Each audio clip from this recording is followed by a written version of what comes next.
Okay, today is Monday, July 13th, 2020. It is 6 o'clock in the evening, and this is the LaBrae Board of Education July meeting in the band room of the LaBrae School Complex. All right. I'd like to call this meeting to order. Treasurer, please call the roll. Mr. Sewell. Here. Mr. Dixon. Here. Mr. Martin. Here. Mrs. Beckman. Here. Mrs. Ansell. Absent. Here, stand and join me in the Pledge of Allegiance. I Pledge allegiance to the flag of the United States of America and to the republic for which it stands, one nation, under God, indivisible, with liberty and justice for all. Thank you. Before we go into superintendent's report, just a note for all the viewers. We tried to get another microphone system in tonight, so we each have one, and it did not work out well. So we're going to have to get some type of adapter. So hopefully we'll try to speak up so you can hear us better than last time. I know there was a couple concerns. People asked us about that, so we're working on it, try to get it better next time. Okay, we'll turn it over to Mr. Calderon for the superintendent's report. Okay, so just to bring everybody up to date on some things that are going on relative to the happenings in the district. We have our bus inspections that were completed last month. We have all but 3 buses that have passed inspection. All 3 of those buses are spares. So our mechanics are working on making those minor repairs to get those buses ready for the start of the school year. So three spare buses yet to be approved for the school year. Our gym floors were refinished on Thursday and Friday. Friday they did buffing and the sanding, Thursday, and then Friday they did the finishing, and then we'll let that cure for a week, and then keep everybody off of it so that we get a good hard finish on both gym floors in the middle school and the high school. Our new bleacher seats for the high school gym will be here on Wednesday.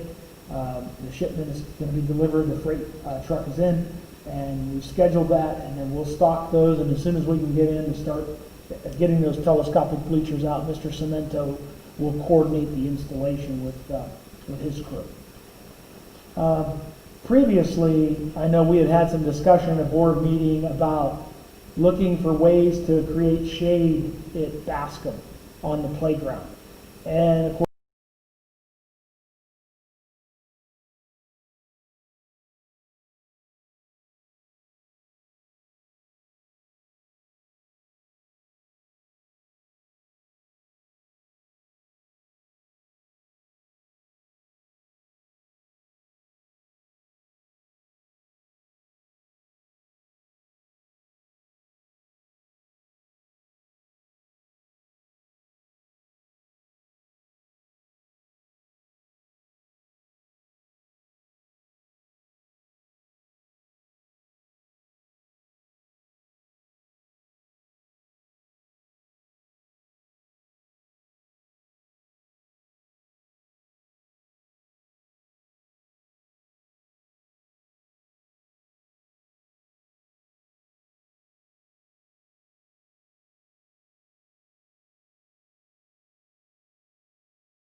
check the computer, it is sending data. There it is.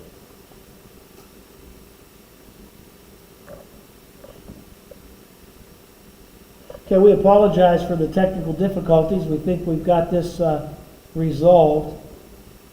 So we should have our live stream up and running. And again, all right. All right. Okay, so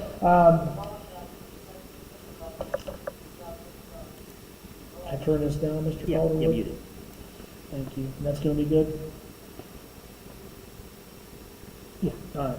And I don't want any feedback from that. Thank you.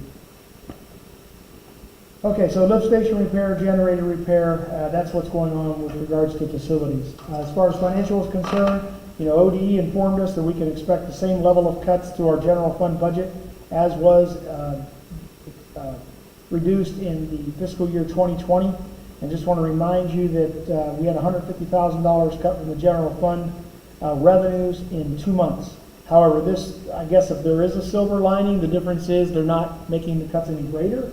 And what they're doing with the cuts is spreading it out over the course of an entire 12-month year. So not enviable, but a little easier to absorb over the course of 12 months. So the governor, though, in his press conference last week, did announce that he was going to, request of the controlling board for the state of Ohio $100 million for public schools K-12 to ease the burden of preparing to return to school with COVID. The Board of Control passed that this afternoon, so we will be waiting on our allocation to see exactly, what amount is available to us. That, as well as the CARES funding, will go to alleviate some of this financial burden. So we got a little over $300,000 in federal CARES funding, and we are budgeting for that to use for supplies, as well as keeping people employed, because part of the federal CARES funding was to keep your staffing level the same. So to ease that burden on the general fund, we've budgeted some of our full-time staff members' current salary this year and benefits into that CARES funding, and we've also budgeted for supplies and technology. Once we have a chance to see where our state allocation comes from with this governor's recommendation of $100 million for public ed, we will then look at what we can move out of that CARES funding and pay for with the state money, because that is going to be a little more restrictive than the federal amount will. So we want to maybe try to cost share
Okay, so we again appear to have some technical difficulties. We hope to have this remedied, and again, we apologize and want to thank you if you're still tuning in, and we appreciate your patience. So, moving from the financial, we're going to talk about the personnel. The only update there is that our custodial posting was done internally midweek last week. We got it posted publicly, as I had indicated to all of you. And that posting closes Friday, July 17th.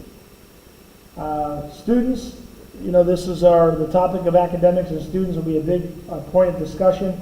I had a Zoom meeting with some parents about 10 to 14 days ago, recorded the sessions, sent them back out to all the parents via email, so that those that couldn't attend or those that did attend but wanted to rewatch it could watch it. And what I did was shared with them our 4 instructional design phases. And I hinted to them that in all likelihood, if we were making a decision today, we are probably going to be in a blended learning model, where our goal is to try to maximize in a blended learning model the face time we have with students. So as we have the cohorts, I can tell you our cohorts will be called Scarlet and Gray. And Scarlet will attend so many days a week, 2 days a week, and Gray will attend 2 more days a week. So that's kind of a tentative design. And then what we would do is every other Friday we would alternate that. So every other week they're going to have 3 days of attendance. Backing away from having one remote learning day for everybody with the idea of trying to maximize face time with teachers. So right now that's how we're firming up the blended model. Our red phase is still remote learning at 100%. Our orange phase, which is a yellowing shade of red, would be remote learning for just about everybody, but we might have small groups that would attend on periodic times of the week. We might have some groups that attend daily. Looking at the variety of those groups could be anything from gifted to our IEP to our title readers. People that we're trying to make sure that we maybe didn't support as strongly as we needed to in the spring, that we've got a plan in place that even if we're remote, like we were in the spring, we're going to do a little bit differently to ensure they get their support services. So, and again, we're working on ironing out those details. Then you still have your blended model, which I just kind of referred to, where we'll have cohorts of students and we'll be attending, scheduled days. I will say that I will give our families a calendar when we release our plan that actually is an attendance calendar. It is a color-coded calendar with scarlet shaded days and gray shaded days. And then the holidays are blacked out. So that not only will you have our school calendar, but you're going to have an attendance calendar. We think it'll be real easy. It'll be easier for parents to say, oh, I'm scarlet or I'm gray, as opposed to, am I an A or B? So trying to make some connections to what they might be able to identify with, and then make sure we properly communicate that when our plans are finalized. And then our full go plan would be every student, every day, and that's green. So it's going to go red, orange, yellow, and green. And then, of course, some of this would be dictated by the highlighted code of what the county is in. So at this juncture, if we were, being the Trumbull counties of red, I don't believe that we would be at 100% remote. Okay? I think for us to be at 100% remote, it would be something where the state says Trumbull County is in purple. Because in the purple health advisory, that's like a lockdown mode, kind of like we were in March and April. So, but in the same token, I don't know yet if there's anything there on that public health advisory that says all go. If you've got to have something better than the public health advisory being a yellow or their other color is orange. So one of the things that we're doing is we got some planning meetings. We're going to have a meeting tomorrow with some teacher leadership teams that we have in our buildings. And then from that, we're going to, try to wrap up. There was a lot of great feedback the first time we had a session in June. We want to try to give some clarity to our staff as to where our structure and our framework is, as well as what are we doing from a safety standpoint. And then we want to try to listen to some additional feedback and concerns. And then from there, next week, we're going to meet There's going to be a smaller group, an actual group of principals and a couple teachers from each building that will work to actually produce the final plan, to put all of these ideas and these notes and these drafts together, so that if we can get this final product out, and then we can communicate to our parents no later than, what I think we're targeting, like that first week in August, where here's the whole plan, here's every phase, here's what, and most importantly, here's what every phase looks like. So right now we've got a description of what phases will be, but we want to actually lay out, if we're in phase red, you can expect A, B, C, D, E, F, G. Same thing for orange, yellow, and try to build those schedules. If we're 100% remote, here are scheduled meeting times with your teachers. If we're hybrid, here's how this is going to work. Here's going to be our mask policy. Here's going to be the transportation guidelines. So that is something we're going to put a lot of details and teeth to over the next week. I think by Wednesday of next week, I'm hoping to have a draft product that I can share with you, and then we can be able to have a chance for you to read it sometime within the 10 days of that being completed, and then we can firm up that plan. Then we have to submit a remote learning plan that is something a little bit different, but we have to talk about in our remote learning plan, things like student achievement, progress monitoring, communication, and then that has to be board approved and submitted to ODE. So a little more detailed than what we submitted to you on the fly in the spring, because that was more like a 3-day blizzard bag type of remote learning plan. ODE is going to look for a little more extensive plan. We're going to have that prepared, give it to you in advance to review it, ask for you to approve it, and then we have to have that filed with ODE by, I think it's the 21st of August. So at this point, in a nutshell, that's kind of the framework of where we are and what we're working on. And I'll leave the floor open. If I know you guys want to ask questions or have comments on that, then by all means, let's take the time to discuss it, what your thoughts are, what you're hearing, and from there, go from there. Do we have any questions, comments? Yeah. Are we in any phase right now, or what would you say they are as of today? Are we still saying that we're going to be remote learning like we were at the end of the school year? Or are we, where do you think we are now? Maybe it's not something that you can answer, I don't know. Well, what I tried to share with our parents was if I'm making a decision today and where I think we're going to land, and I say this saying that anything can change, we would be in a blended learning environment. With kids in our building, we'd be here with staff 5 days a week, and we would have our regular academic schedule, which is what our principals, we're going to be building that. In that 3-day period, we're really going to iron out what that looks like. And so I would say we would start in that phase at this junction. Long as, especially since we're in a red. Yeah. Would that be at all levels, or are we looking maybe to try in the lower grades to expand their attendance? Well, at this point, I think that's going to be very difficult. One of the things that I did this past week or last week is I had custodians set up classrooms with physical distancing spaces, and we can get about 11 desks in a classroom at 6 feet apart. Some of our we have some, because we keep 5 kindergarten teachers, we are really in good shape being close to that, but we're about 15 or 16 in a kindergarten classroom. That's about the only place we could be that close. Everywhere else, it's 18 to 19 kids in a given elementary classroom. So I think that's going to be difficult to accomplish. The option is out there that you could consider I know one district is doing this where they're going to go half-day elementary, half in the morning, half in the afternoon, but it's a small village that has a little bit different dynamic, and transportation, I don't know that we could transport midday. That could be an issue. I don't also know if it would be easier for parents to coordinate if they know going in, okay, if I know this is a whole day issue, then I can plan for that better than if it's half day every day. So there's a lot of tangents there, But I think at this point, it's very difficult to practice the social distancing. If there's one thing the health department has tried to stress, it's, in fact, I got a complete vibe that they said more important than masks is physical distancing. So if you can keep your distance, good. If you can't, masks, mandate it.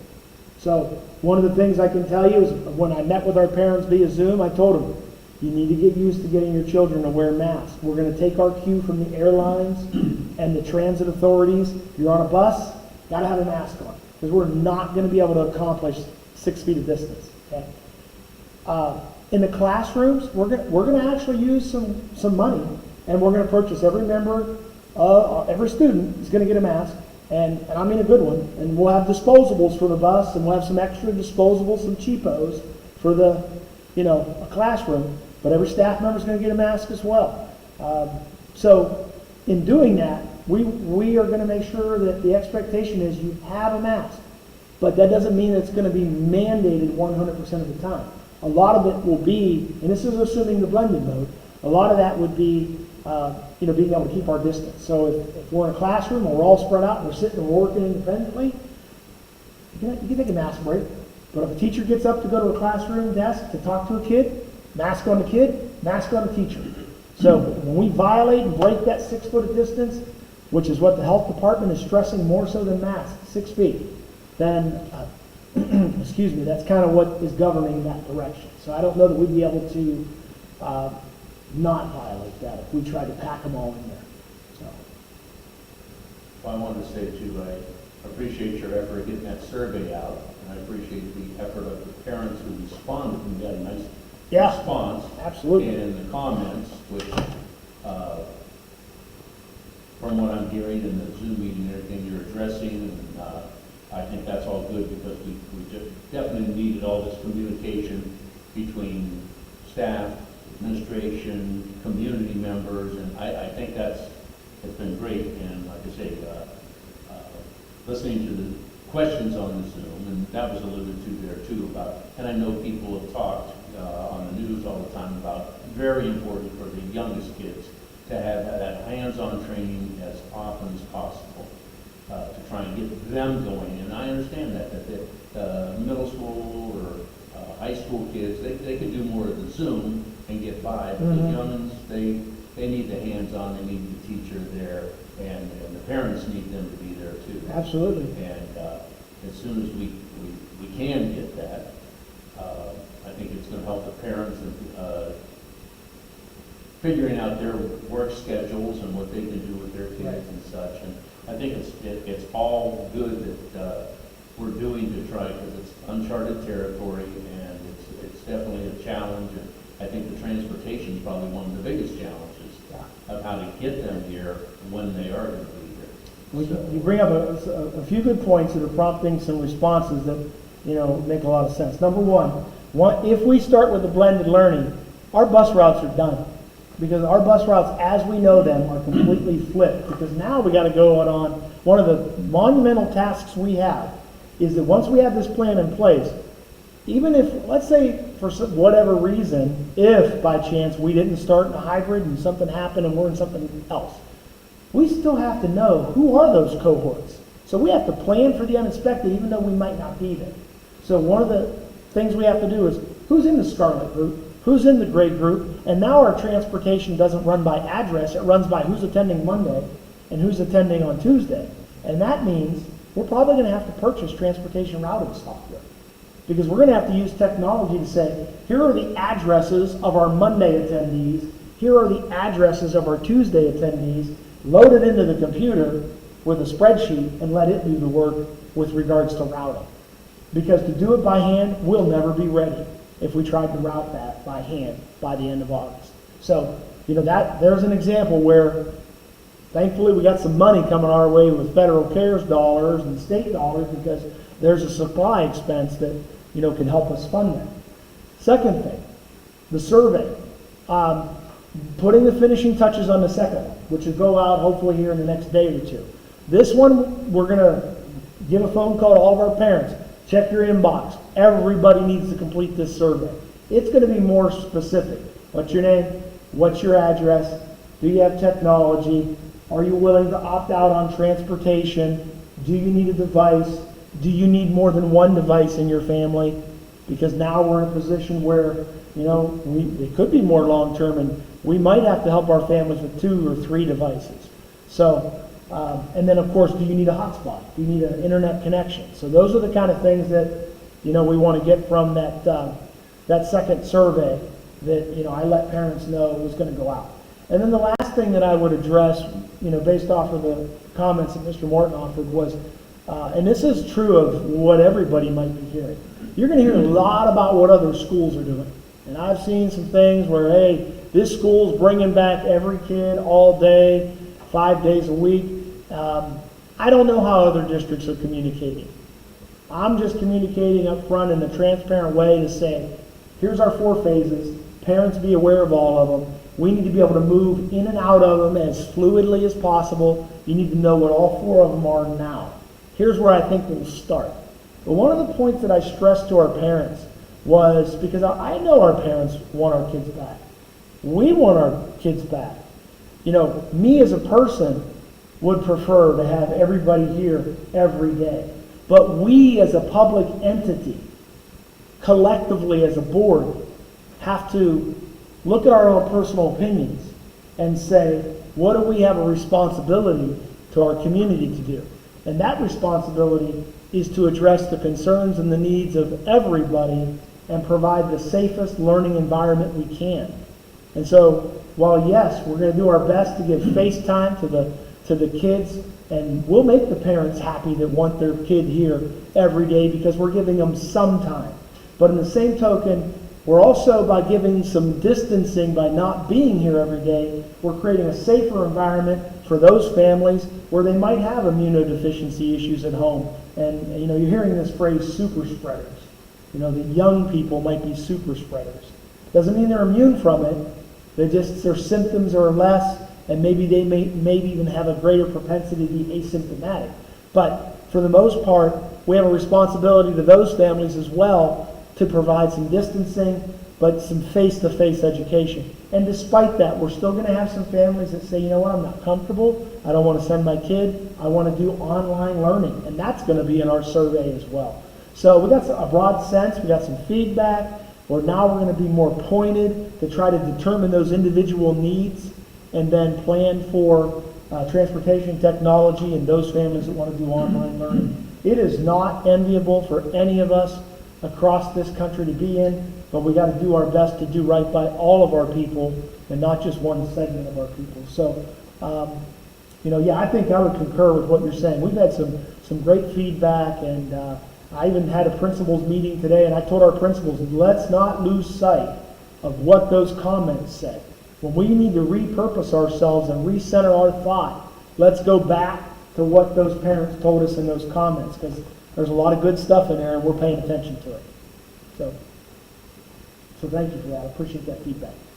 I know a lot of people, I know the board and most of the others, you saw the governor's thing. He gave up.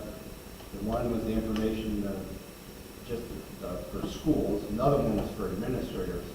And I have a meeting usually with AJ once a week. We go over everything.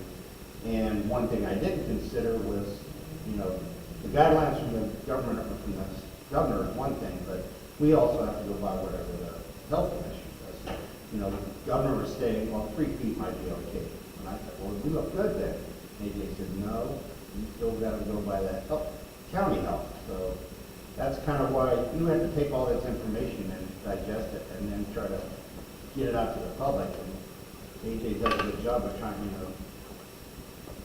being as open as we can and what we can. And remember, these are going to be fluid times. Like you said, if we go to purple, that could change everything. So, our plans are what they are, and hopefully we can adapt very quickly too. That's why we have to have all this laid out. The face masks or face coverings, some of the younger teachers, or teachers for the younger kids, are going to have to wear face shields because they need to see this teacher speak. That's going to be imperative. So we have to provide that equipment for the teachers.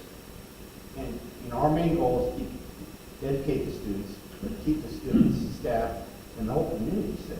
So we've got to be very wary of what's going on. And like you said, we had some shortcomings, but I don't think any school didn't because of how quick it happened last time. We got shut down and all this got thrown out. Now we've had some time to digest. So I think we're on the right track. And I hope we can do it. And, you know, personally, I'd want us all back to school, but I know that's not reasonable right now. You know, parents have to worry about the workload. They have to worry about their work schedule. Well, so do our teachers. They got to worry about what are their kids going to be doing. Right. You know, they don't all go to LaBrae. They go somewhere else. They live out of our district. Who's going to take care of them? Everybody's going to be in the same boat, but we have to do what's best for our community as a whole. And our goal is to protect our community and our staff and our students. So, you know, we just got to keep plugging ahead. And anybody that has any specific questions, I encourage them, you know, email any of the board members, email AJ, they're all on the school webpage. Anytime, we'll try to get you an answer as quick as we can. And we'll just transmit what we can as soon as we get it. You know, we've had the governor's speech and things change, you know, every press conference, so you never know. If I could interject, one of the things I'd like to clear up, you know, because this has been a conversation, you know, we're having weekly meetings of superintendents with the health commissioner, and then we follow it up with the superintendent's meeting where we, you know, share ideas and debrief and try to coordinate some things and, you know, best practices. And, you know, even within our own group, there was some confusion about that 3-foot concept. You know, and I heard one person say, you know, what the governor's recommendations are a way of telling you what to do things without saying you have to do it. They're recommended guidelines. They're telling you what to do, but they're not really telling you what to do. And I think that's pretty true because they don't want to be on the hook saying it's got to be done this way or that way because they understand local control and every set of circumstances is different. But when you look at that 3-foot thing, that is coming from a report that was filed by the American Academy of Pediatrics.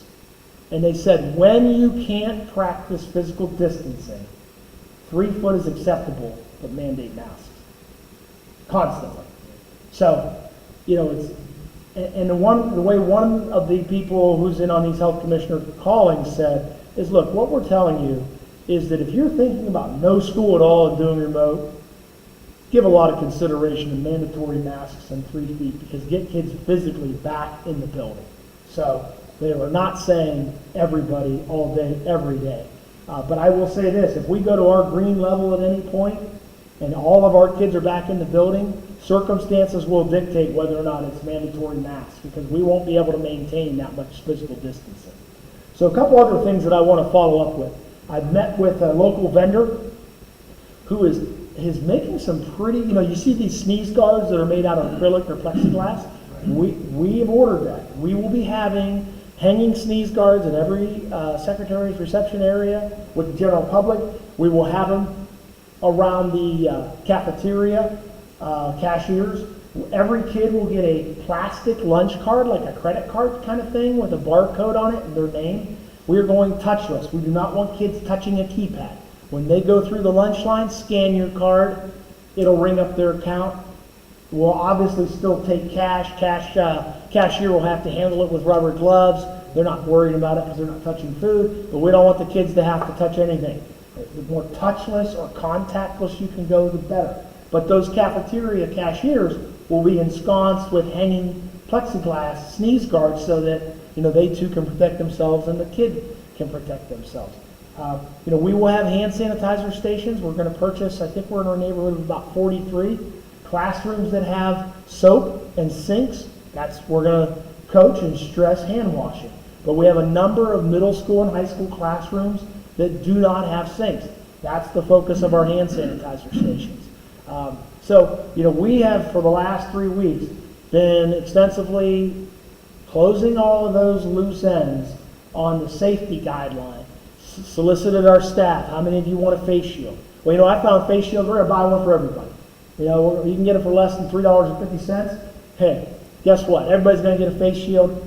You know, you can choose to wear the face shield if you want, depending on your circumstances. But also, here's your mask. You want to wear both? Wear both. But we know what the governor said. Staff to wear masks. Okay? And if you're doing something from a reading intervention standpoint with phonics and linguistic skills are being developed, well, then our teachers are gonna, have that liberty to say, oh, now I gotta take my mask off and I'm gonna put this face shield on. So we wanna make sure that we're giving due diligence to the proper protective equipment that we have to provide for staff, bus drivers, you name it. We're gonna use our CARES funding, we're gonna go out and buy some backpack foggers. We're gonna buy different type of chemical that is a little more effective, it's non-toxic, it's non-chemical based, if you will. It's all protein based, it's an electrolyte, and then you have to mix it to generate the way that it attacks the virus, or any virus or bacteria for that matter. And we will have a backpack fogger, and we'll transition some of our handheld foggers to the bus garage. So we've got transportation guidelines that Mr. Cemento is now in receipt of, and he'll be reviewing from the standpoint of bus sanitation, bus routing, bus loading, and you name it. So we think we've got, our heads are spinning at 100 miles an hour, but we think we've got everything in sight, and we're gonna get there. And having said that, I want to throw out the idea to the board that we push back the start of student attendance. We were originally scheduled to start on August 26th. I think it behoove us to go August 31st, which will be a Monday.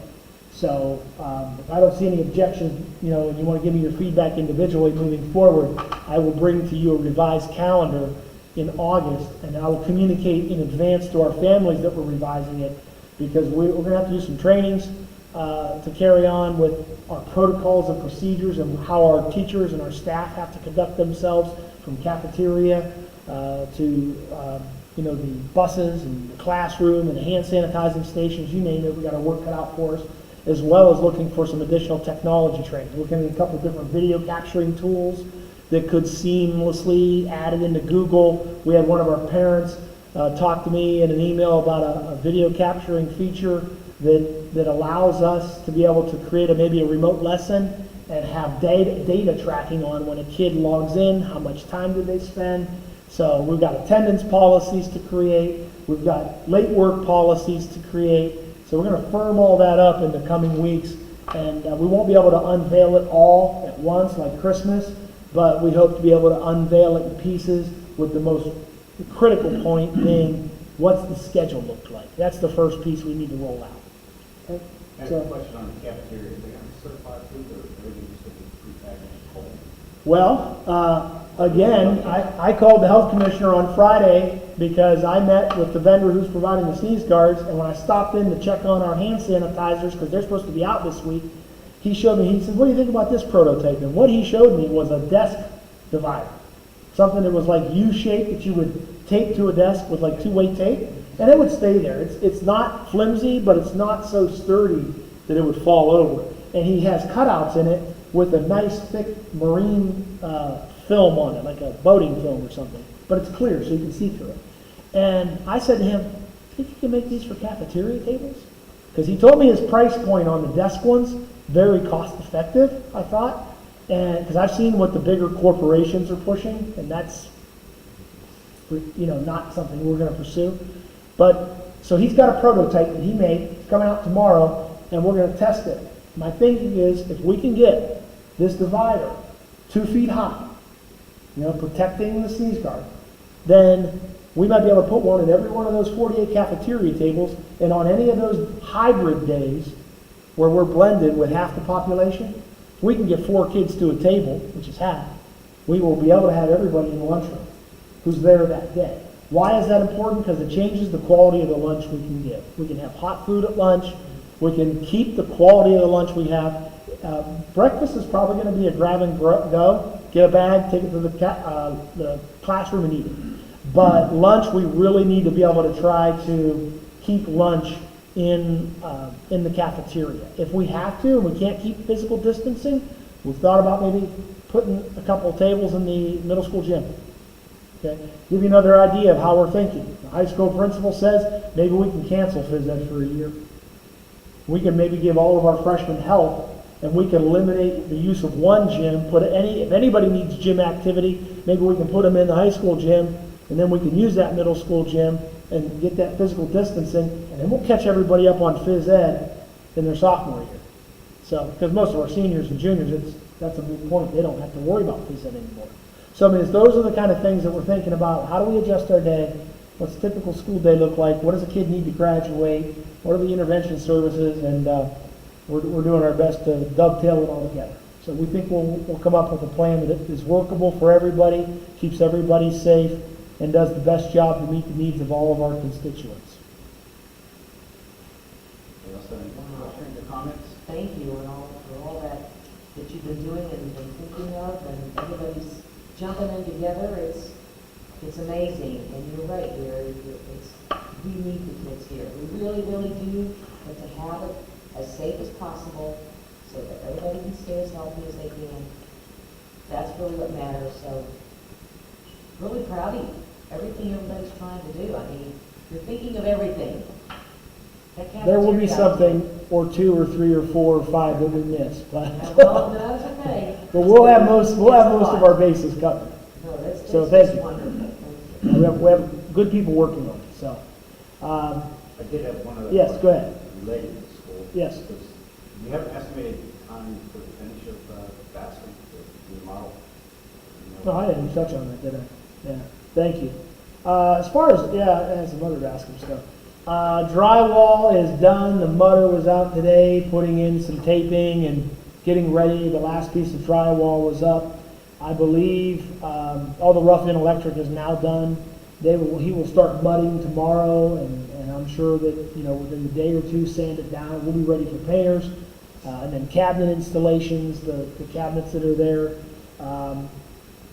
Doors are on, I'll know more tomorrow about our doors, but our doors were on schedule, and they said typically doors were generally hard to get. If you can get them within 6 weeks, that's good. And last I heard last week, they were on schedule. And then we've got, after the cabinets are in, then you're going to get carpet and tile put in. And then, of course, we're still waiting on the door. We'll find out about the main door front tomorrow, because that has not been installed yet. So, I believe, forget where we are, I believe we're on pace that if we were to start the school year with teachers in the building on Friday the 21st, it'll be ready. Because we've had very little delay. The only main delay we had was digging up, they had to cut the cement floor of the old bathroom to plan for the relocation of the cleaning stall and the new toilet location and the sink. Outside of that, that's that one work order we had to change because they had to do some things for plumbing. That's what slowed us up. So we're really right on schedule, if not a little bit ahead of schedule. So, thank you. Anything else? We should call it. All right. Well, one last thing. Oh, sorry. All right, so I do want to take, I really have tried to communicate with some of our people when I've seen them about saying, hey, if we can get you to attend the board meeting, we want to properly honor your retirement because, the board wants to be able to say thank you and send you into retirement with some good wishes. But as I told some of them that I was able to cross paths with, that this was going to be dependent upon where we were as a district. And I knew some people had reached out to me and said, hey, if you're going to do that, where you bring them in, could you let us know because we want to be there to see so-and-so and, that sort of thing. And, unfortunately, that's just not a best practice at this time. So I do want to at least acknowledge, and I know we have some people maybe tuning in live, and we'll try to put something in a little bit so that the broader community sees them in our newsletter that will go out at the end of the month, beginning of August, about the people that are leaving LaBrae as retirees. And, we'll start with our teachers, and we have Margie Adair, who has spent her entire career at LaBrae as a teacher, and then about 5 years ago became a middle school counselor, spending 38 years in the district servicing our kids. And, Jody Stanovac was a language arts teacher. I've only known her to be in the middle school, but I'm sure prior to the merger, like many of our teachers, they might have worked at Levitt or they might have worked at Vaughan, so not sure on what other buildings she served in, but 34 years of service to LaBrae kids. If I'm not mistaken, I think she spent her entire career here. I don't believe she came to us from somewhere else. And Joe has served in other capacities as well. When it has come to, cheerleading advisor, when we needed somebody to step up and, provide some organization and structure and, do a good job for our young ladies, Mrs. Stanovac was there. And we also have Mrs. Ferrone, Brenda Ferrone, our math teacher of 19 years, a non-traditional teacher, change of career. Really inspiring lady because we can say she's retiring, but I don't know that she's really retiring. I think she's having another career change, and she's saying, I'm going to depart education, and I'm going to pursue some other habits, or interests. That doesn't surprise me. A lot of energy and a lot of drive, and I think that's the way she approached it in the classroom as well. And, we appreciate her service to kids, a big heart and a lot of compassion, and, I'll never forget seeing that heart of compassion on display when you come to our school fair, or, Grace Church put that school festival on at the beginning of the year, and they're giving out backpacks and all this stuff, and they were cutting kids' hair, and I look over, and there's Mrs. Frone cutting students' hair. So always at events, leading kids in extracurricular activities. All of these ladies, tremendous amount of compassion and for kids and passion for their work, and we appreciate their service. As far as administrators, we had Miss Mila Harkabis, who served us as a principal for 18 years. And, I know Miss Harkabis is a kid-centered principal, and a lot of great recognition programs and community programs, from the Veterans Day program that her building put on and that she led was always well received in our community. Not to mention a lot of quality student achievement data and report cards, where our students at the intermediate had great scores and really made a lot of progress. So we appreciate her service, her SEL programs for students and good behavior programs, a good leader for our district, and we appreciate her service for 18 quality years.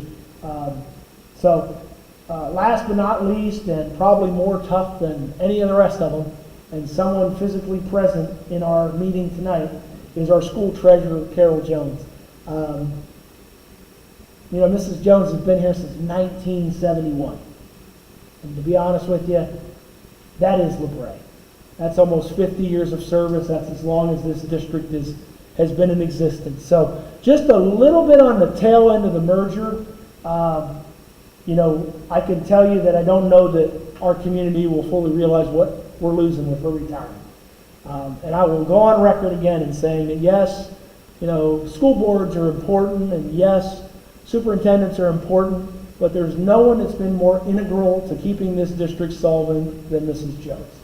The fact that we are probably the only district that can say we have not asked for new operating money in 27 years is because of her fiscal stewardship. And I don't know that there's a greater record than that. What more could be said than to say that, job well done, Carol Jones. You've served your community admirably. And I know personally, early on in my years here, a tremendous resource, someone that institutionally knew, I know what happened 30 years ago in this matter. Yes, I know this particular family.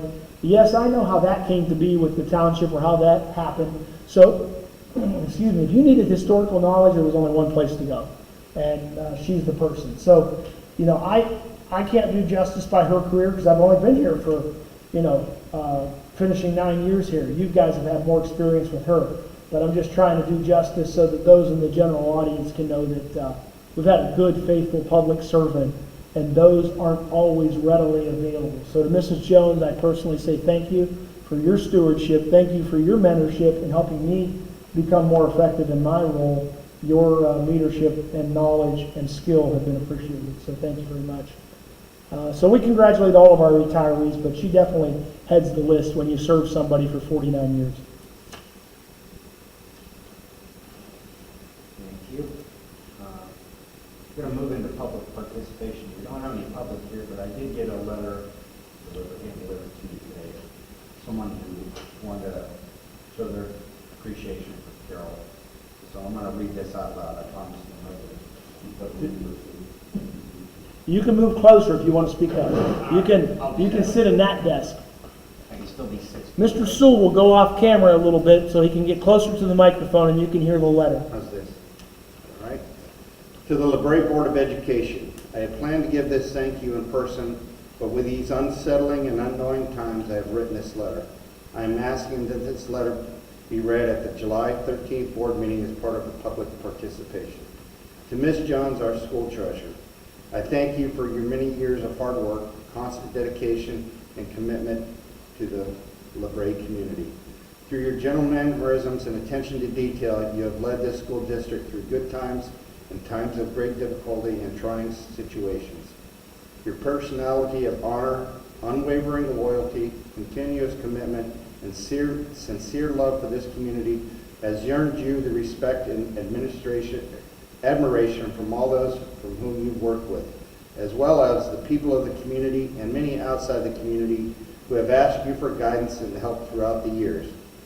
We never truly know to what extent we have touched people's lives, but trust me, with your positive attitude and refusal to belittle others, you have influenced many. You have always tried to find the good in everyone and every situation, and when you couldn't find the good, then you choose to say nothing. That's the same actions that my mother would always choose. I suppose that's why you remind me so much of my mother, who was known as a fine and caring lady. Perhaps that's why the two of you shared a very special friendship. As you begin this next chapter of your life, I want you to remember that you will always be appreciated by those who truly know you and know that you have done for so many. Thank you and Godspeed. From my heart, David Zellick. We want to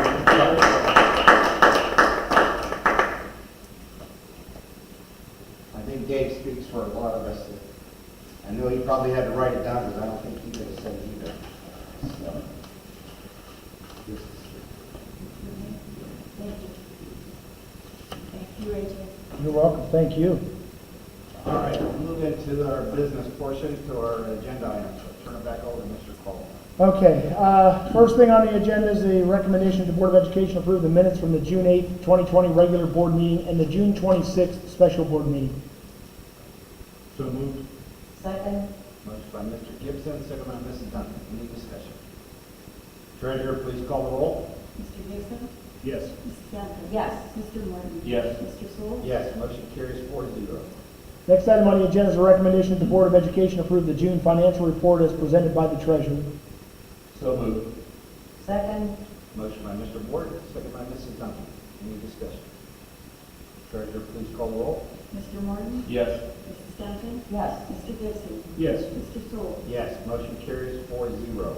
Next item on the agenda is a recommendation that the Board of Education approve the payment of June bills as presented by the treasurer. So moved. Second? Motion by Mr. Ward, second by Mrs. Duncan. Any discussion? Treasurer, please call the roll. Mr. Martin? Yes. Mrs. Duncan? Yes. Mr. Gibson? Yes. Mr. Sewell? Yes, motion carries 4-0. Next item on the agenda is a recommendation that the Board of Education approve the following change orders from Murphy Contracting Company for the Bascom remodeling project. The first change order was for $2,241.25. And there were two different change orders in there. There's a couple small rooms. One's a storage closet, one's a bathroom, where we're going to put commercial vinyl tile in, and that was a few $100s. I don't know, we might have had this might have been a little typo in here. That's $510 for the new VCT in the base, I'm sorry. That's for change order 2. The change order 1 for $2,241.25 was for VCT in the main lobby. Because once we put that main door in front, we've got some old beat up tile that's been tracked over for years with salt and grime. It's kind of chipped. And we have extra tile from the classrooms that we did a few years back.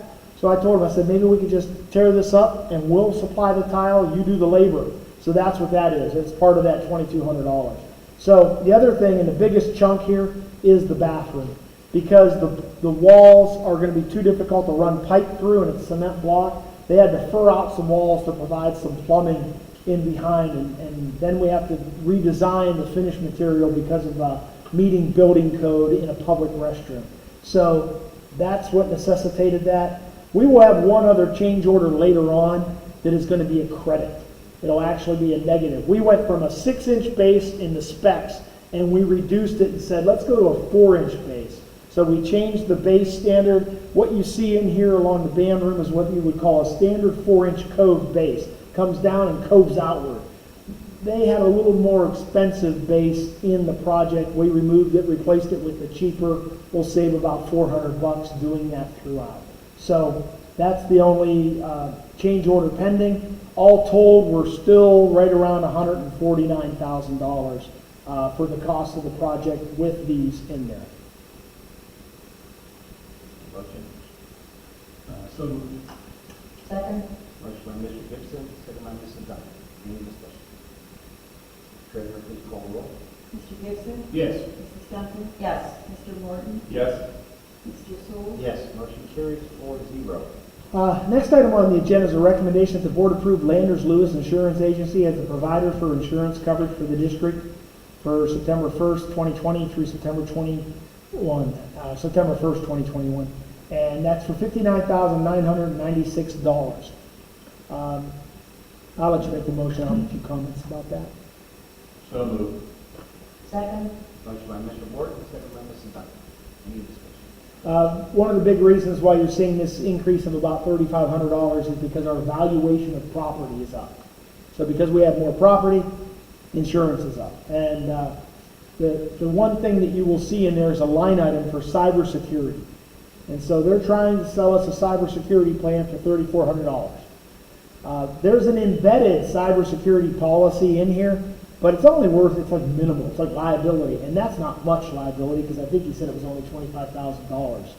And if we had a cybersecurity issue, we'd have a lot more than that.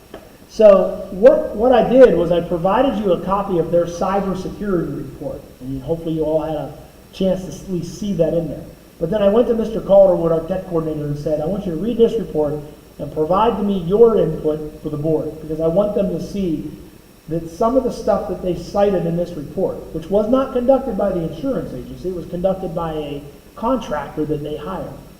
But I didn't think it was accurate, because I know some of the stuff that we do is not always seen. And so that's where Mr. Calderwood's memo to you came in, shared that with you in Google Drive, so that you could see what his professional opinion was.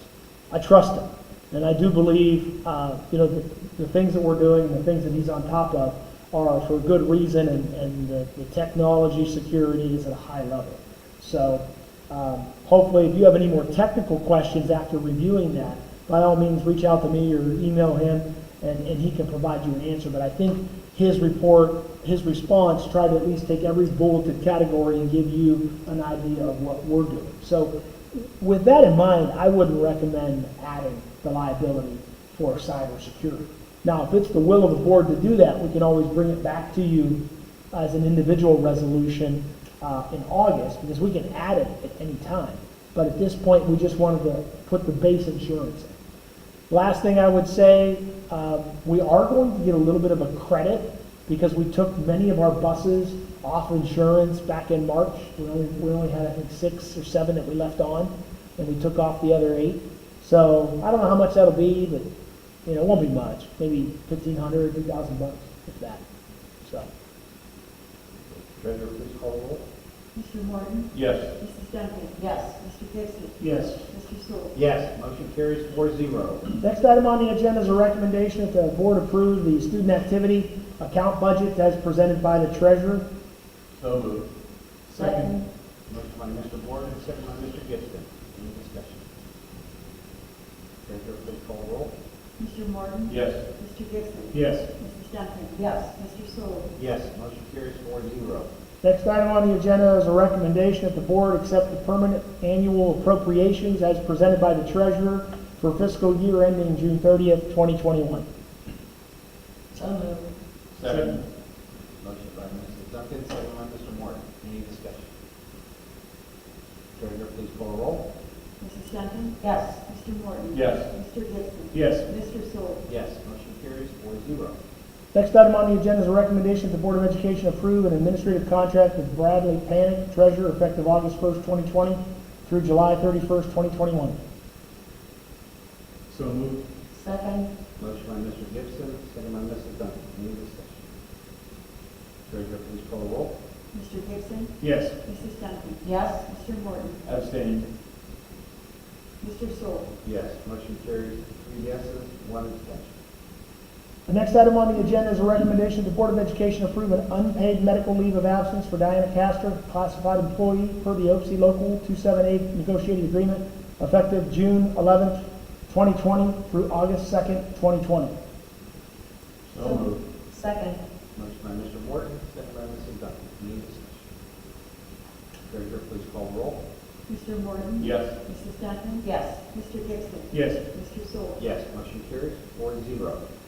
Next item on the agenda is a recommendation that the Board of Education approve an extension of medical leave of absence originally approved in resolution number 568-19 for Michael Seifert, classified employee through June 30th, 2021, which is in accord with Article 7 of the LaBrae Local 278 negotiated agreement. So moved. Second. Motion by Mrs. Duckett, second by Mr. Gibson. Any discussion? Treasurer, please call the roll. Mrs. Duffin? Yes. Mr. Gibson? Yes. Mr. Morton? Yes. Mr. Sewell? Yes, motion carries 4-0. Next item on the agenda is a recommendation that the Board of Education approve the following resolution authorizing membership in the Ohio Coalition for Equity and Adequacy of School Funding. And the resolution reads, whereas the deduction of funds from the school district by the Department of Education and payment of those funds to private schools through Ed Choice and voucher funds diminishes the amount of funding and the levels of educational opportunity for the education of pupils in the district. And whereas the deduction of school vouchers from the school district further reduces the funding available to support the additional needs of district minority pupils, pupils in poverty, and pupils with disabilities. And whereas the deduction of school voucher funds from the school district can result in the involuntary transfer of district local tax revenue approved by the voters of the district for the purpose or for the support of the district's operating expenses to private religious schools for the purpose of those schools' programs in violation of the rights of the district taxpayers. And whereas the deduction of the school voucher funds from the school district increase reliance on local property tax revenue to maintain school operations in violation of the Ohio Constitution and clear directives of the Ohio Supreme Court, now therefore be it resolved that the Board of Education finds and determines the deduction of school voucher funds from the school district is harmful to the district, its pupils, taxpayers, voters, and staff. The Board of Education authorizes and directs the school district's joinder of the Ohio Coalition of Equity and Adequacy of School Funding and directs the district treasurer to pay coalition dues as set forth in the following section. Coalition dues of the 2021 school year are the sum of $2 per district pupil enrolled as of the most recent report card, except that for ESC boards of education, the due shall be the sum of 15 cents per pupil, or $3,000, whichever is less. Dues shall be allocated by the coalition as follows.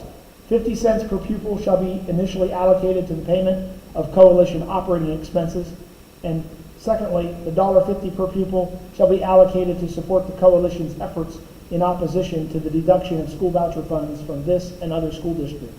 Coalition dues are payable upon passage of this resolution.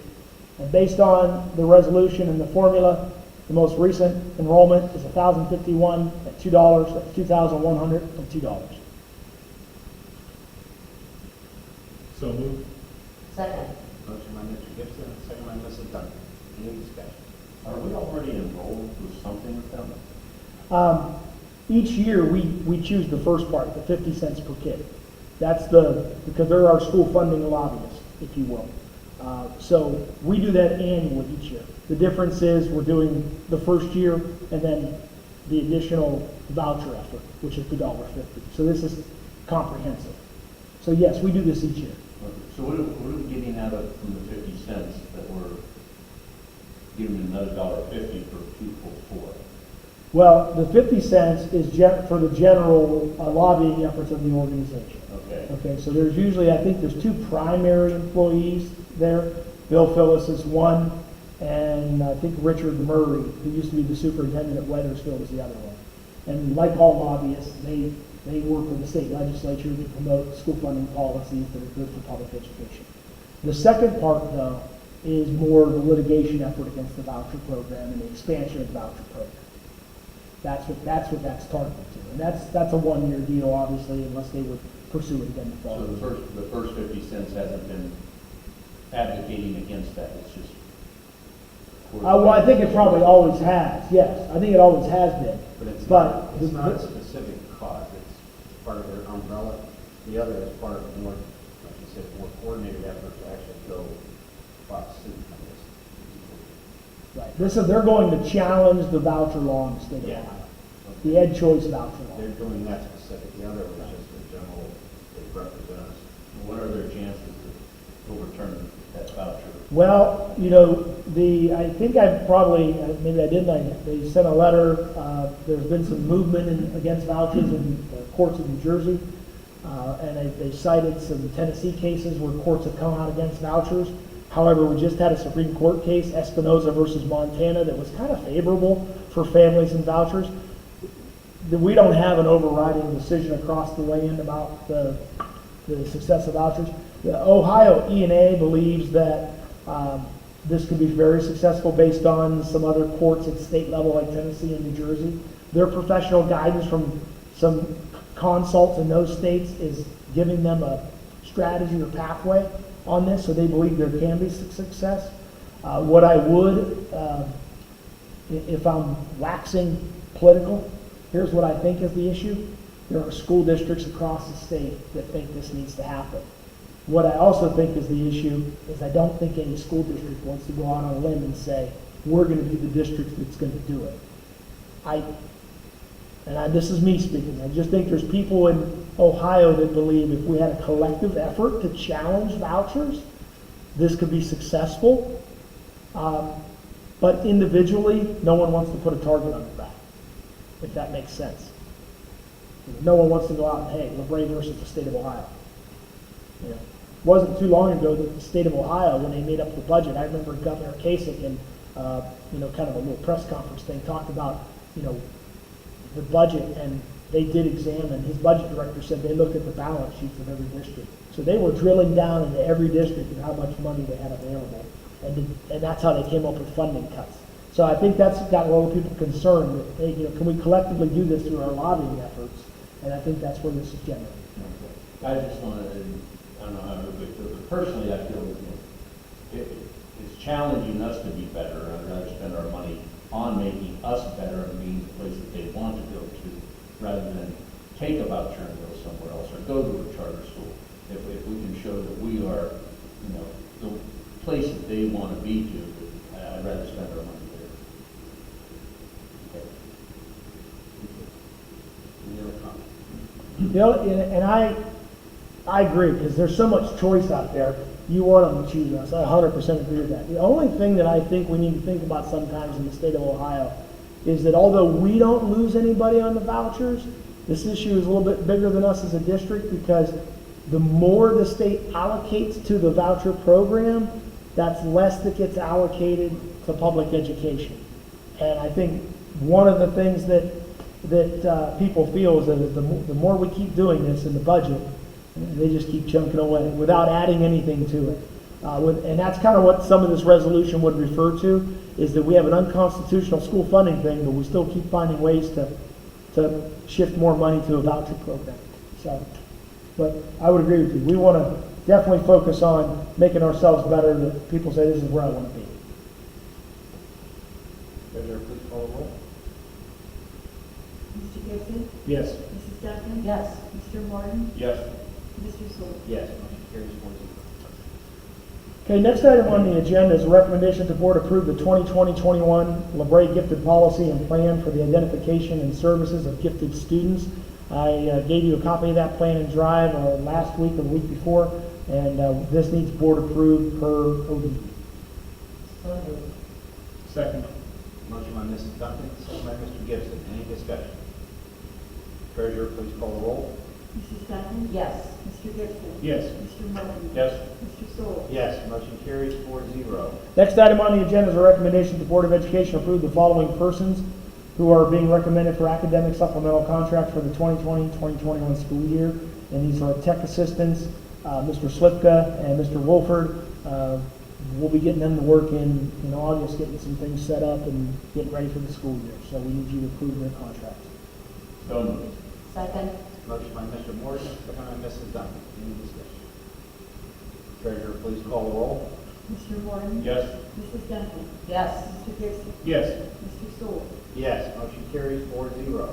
Next item on the agenda is a recommendation that the Board of Education approve employment of substitute teachers and tutors as needed from the list approved or provided by the Trumbull County ESC for the 2020-2021 school You year. skip one, did you? Did I skip one? N. Oh, sorry. Okay. Item number N is a recommendation that the Board of Education adopt the following 2020-21 student handbooks. That's LaBrae Intermediate School and LaBrae Middle School. So moved. Second. Motion Motion by Mrs. Duncan, second by Mr. Gibson. Any discussion? Let me back that up. I gave you a copy of the Bascom one, didn't I? Yeah. We're gonna add Bascom, I thought I did. We're gonna add Bascom Elementary School to that list. So the actual resolution is a recommendation for the Board of Education to adopt the following handbooks, and that's LaBrae Intermediate, LaBrae Middle School, and Bascom Elementary. Sorry. And I have a motion for that. So moved. Okay. Motion by Mrs. Duncan, second by Mr. Gibson. Any other? Treasurer, please call the roll. Mrs. Duncan? Yes. Mr. Gibson? Yes. Mr. Morton? Yes. Mr. Sewell? Yes, motion carries 4-0. Next item on the agenda is a recommendation for the board to approve the employment of substitute teachers and tutors as needed from the list provided by the Trumbull ESC for the 2020-21 school year. So moved. Second. Motion by Mr. Morton, second by Mrs. Duncan. Any discussion? Treasurer, please call the roll. Mr. Morton? Yes. Mrs. Duncan? Yes. Mr. Gibson? Yes. Mr. Sewell? Yes, motion carries 4-0. Next item on the agenda is a recommendation that the Board of Education adopt the following resolution. And I'm not going to read the preface or the background, but in 2014, the state of Ohio now requires school districts to provide career technical education to students in grades 7 through 12, and school districts are able to opt out of providing that requirement for 7th and 8th graders. We do this every year. We're coming back to you as a board again and asking you that to resolve the following. The board will not provide career technical education to students enrolled in grades 7 and 8 for the 2020-21 school year, and that the board directs the superintendent or his designee to submit a copy of this resolution to the Ohio Department of Education prior to September 30th, 2020. So moved. Second. Motion by Mr. Morton, second by Mr. Gibson. Any discussion? Treasurer, please call the roll. Mr. Morton? Yes. Mr. Gibson? Yes. Mrs. Duncan? Yes. Mr. Sewell? Yes, motion carries 4-0. Next item on the agenda is a recommendation that the Board of Education approve Great Lakes Biomedical as the student drug testing vendor for the 2020-21 school year. So moved. Second. Motion by Mrs. Duncan, second by Mr. Morton. Any discussion? Treasurer, please call the roll. Mrs. Duncan? Yes. Mr. Morton? Yes.